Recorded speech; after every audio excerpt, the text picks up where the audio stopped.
Merhaba arkadaşlar. Bugün sizlerle aslında evde hazırlayıp kolayca uygulayabileceğiniz çok etkili bir saç maskesi paylaşmayı düşünmüştüm ama iş yine çığırından çıktı ve harika ötesi bir içerikle karşınızdayım. Bu videonun birçok kişinin sağlığına olumlu etki edebileceğini düşündüğüm için de ayrıca çok mutluyum. Bu hafta bir gıda maddesi olarak da kullanabileceğimiz keten tohumunun içeriğinden bahsedeceğim ve harika bir maske hazırlayıp uygulamasını da sizlerle paylaşacağım. Bu videodaki bilgiler birçok araştırma yazısından ve doktor tavsiyesi içeriklerinden oluşturuldu. Bu yüzden bu bilgilere güvenebilirsiniz. Hadi gelin şimdi keten tohumu nedir, faydaları nelerdir, içeriğinde neler barındırır ve nasıl kullanılmalıdır öğrenelim. Bundan 3000 sene önce tıbbın babası Hipokrat dahi mide bağırsak sistemi hastalıkları için keten tohumu kullanmıştır. Keten tohumunu süper gıda yapan özellikleri vitamin ve minerallerden, liflerden, omega 3 yağ asitlerinden, fenol cinsi antioksidanlardan ve antikanserojen lignanlardan çok zengin olmasıdır. Çok uygun fiyatlı, ulaşılabilir ve yan etkisi olmayan bir gıdadan bahsediyorum. İçerdiği mikro ve makro mineraller sayesinde sağlığımıza olumlu yönleri çok fazladır. İçerdiği eriyen ve erimeyen lifler sayesinde bağırsak hareketlerini tetikler, kolon kanserine karşı korur. Kabızlık önleyicidir. Özellikle erimeyen lifler probiyotik bakteriler için önemli bir besin kaynağıdır. Kandaki kolesterol için de çok önemlidir. Yapılan araştırmalar günde 30 gram yani yaklaşık 1 yemek kaşığı keten tohumu tüketmenin kan kolesterol seviyesinde %10 civarında azalmaya neden olabildiğini göstermiştir. Kan şeker metabolizması üzerinde yapılan araştırmalarda 30 gram taze çekilmiş keten tohumu tüketmenin kan şekerini %10 civarı azalttığı belirtilmiştir. Anti-enflamatuar etkisi vardır. Kanserlerde östrojene hassas kanserlerin gelişmesini östrojenin aksine engeller. Yapılan çalışmalar 30 gün boyunca sadece 30 gram keten tohumu tüketmenin kan basıncında %10-15 civarı azalmaya neden olduğunu göstermiştir. Bu süreçte ilaçların bırakılması söz konusu değildir. Ancak doğal yollarla hastalığın çözümüne neden olabilir. Kalp damar hastalıklarında önemli koruma sağlar. Potasyum, magnezyum, kalp dostu mineraller, sağlıklı alfa-linoik asit, omega 3 yağ asitleri, antioksidan, anti-enflamatuar özellikleri kalp sağlığına çok önemli katkı sağlar. İştahı sağlıklı bir şekilde baskıladığı için diyetlerde kullanılır. Ayrıca açlık hormonu kralini de baskıladığı bilimsel olarak gösterilmiştir. Menopoz dönemi belirtilerini hafifletir. Lignan gücü yüksek olduğu için doğal östrojene katkı sağlar. Sinirlilik, uyku kaybı ve ateş basmasını hafifletir. Meme kanseri ve prostat kanserini engeller. Deri çatlaklarına iyi gelir, iltihap önleyicidir. Akciğer kanseri riskini azalttığı önemli belirtilmiştir. Önerilen günlük doz 30 gram yani yaklaşık 1 yemek kaşığı olarak belirtilmiştir. Tohum halinde sindirilemeyen bu besin öğütülmüş olarak kullanılmalıdır. Işığa ve oksijene hassastır.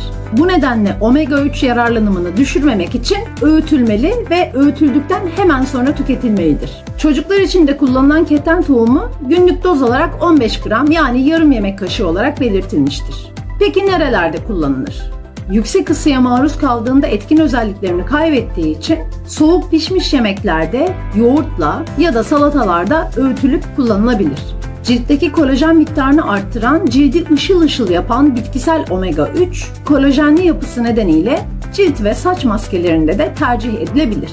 Şimdi saçınıza ve cildinize çok iyi gelecek bir maske hazırlayacağım ve uygulayacağım. Ama öncesinde şunu önemli belirtmek istiyorum ki bu videonun daha fazla kişiye ulaşması için ve YouTube algoritmasında yukarıya çıkması için lütfen bir kalp de olsa yorum bırakın, beğenin ve kanala destek olmak için lütfen abone olun. Şöyle size benim bir gece önceden hazırladığım karışımı göstereyim arkadaşlar. 1 su bardağına 1 yemek kaşığı keten tohumu koyuyorsunuz. Ben 2 su bardağından hazırladım çünkü saç, vücut ve daha sonra da kullanabilmek için 2-3 gün sonra kullanabilmek için biraz fazla hazırlamak istedim. Siz 1 su bardağına 1 yemek kaşığı keten tohumu kullanarak cam bir kavanozda bir dolabın içine karanlıkta bir yere koyun. Şimdi bunu en kısık ateşte kaynatacağım. Yaklaşık yarım saatte jelleşecek. Daha sonra da süzeceğiz. Aslında maske bu kadar kolay.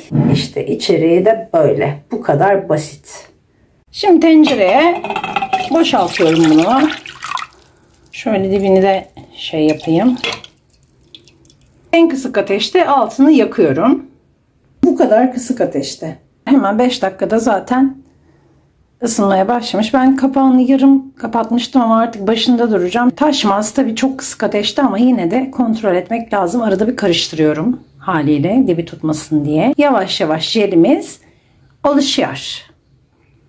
Şöyle bakın, kapağını en son kapatmıştım.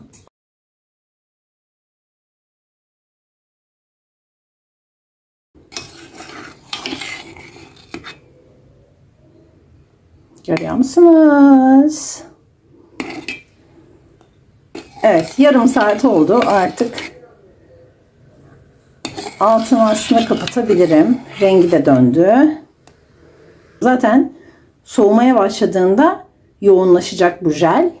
Kapağını kapatıyorum artık. Altını da kapatıyorum. Soğumaya bırakıyorum. Arkadaşlar, ılımaya bıraktım ben bunu.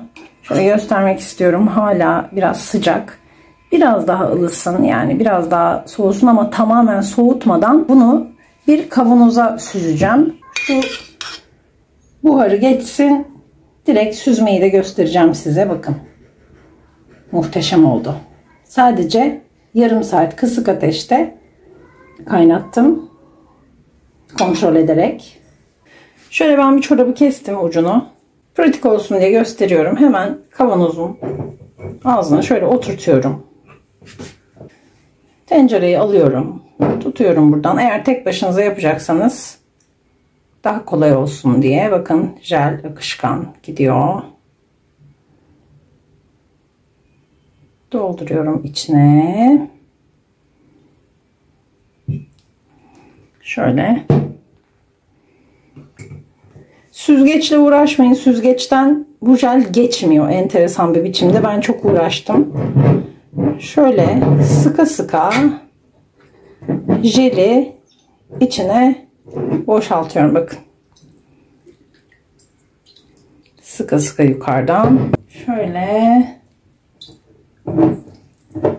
sıka sıka elimle kavanozun içine boşaltıyorum. Keten tohumuyla ilgili verdiğim bilgilerde fark etmişsinizdir umarım.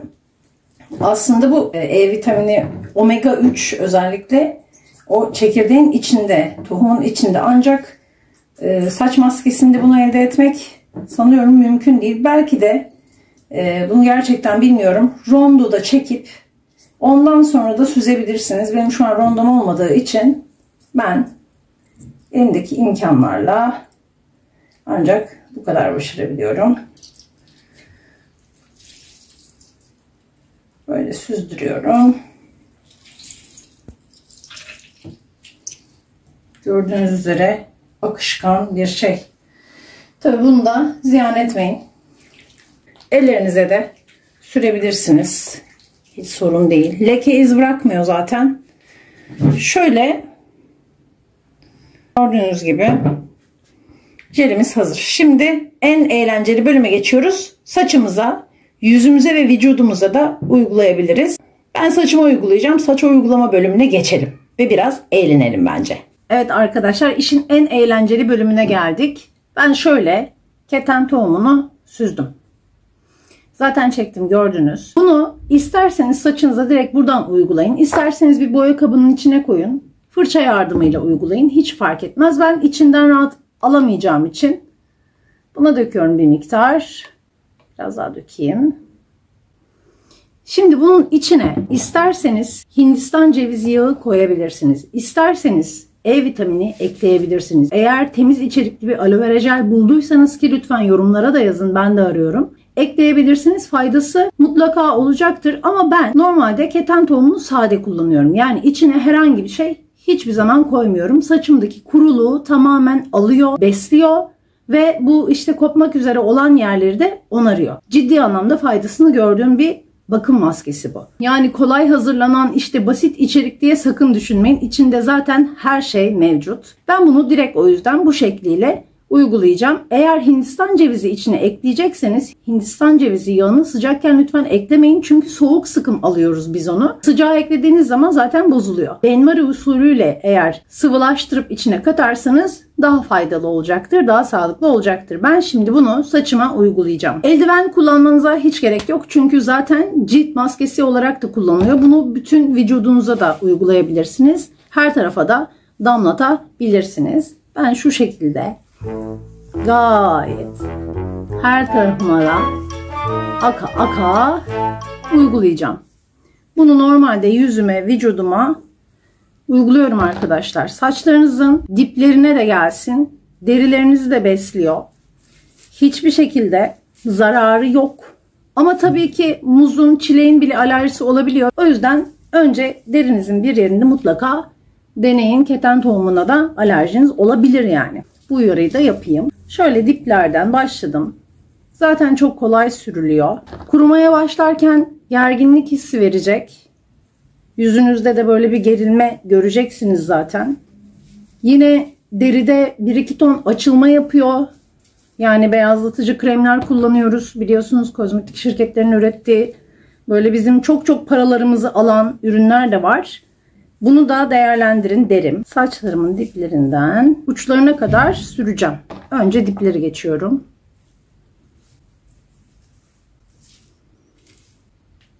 Çok eğlenceli bu arada. Buzdolabında bekletebilirsiniz diyorlar. Birisi 1 aya kadar yazmış. Ben öyle bir şeye güvenmiyorum. Bileşenler o kadar uzun, sağlıklı şekilde kalmaz. Hazırlaması hiç de zor değil arkadaşlar. Yani kısık ateşte tencerenin ağzını kapatıp hazırladım ben mesela. Zor bir şey de yok. Gayet taze yapıp uygulayabilirsiniz. Uçlarına kadar süreceğim. Kurumaması için de bir naylon poşet, bone ya da streç filmle kapatırsanız çok daha iyi olur.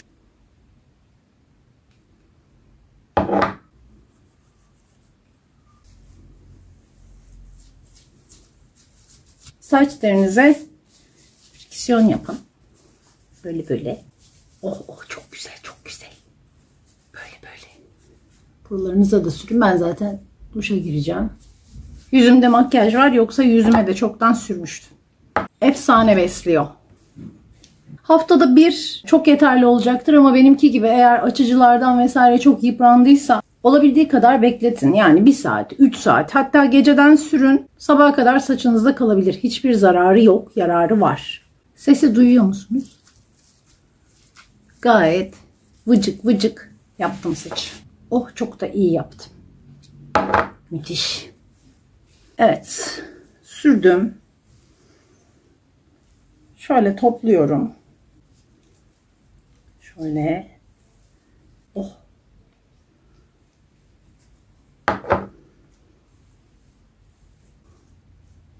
Evet, gayet güzel. Şimdi bunları da ziyan etmeyelim. Hiçbir şekilde. Poşete geçirebilirsiniz. Ama daha pratik diye ben şimdi bununla şöyle kendimi kapatıyorum. Kapatamıyorum. Şu şekilde.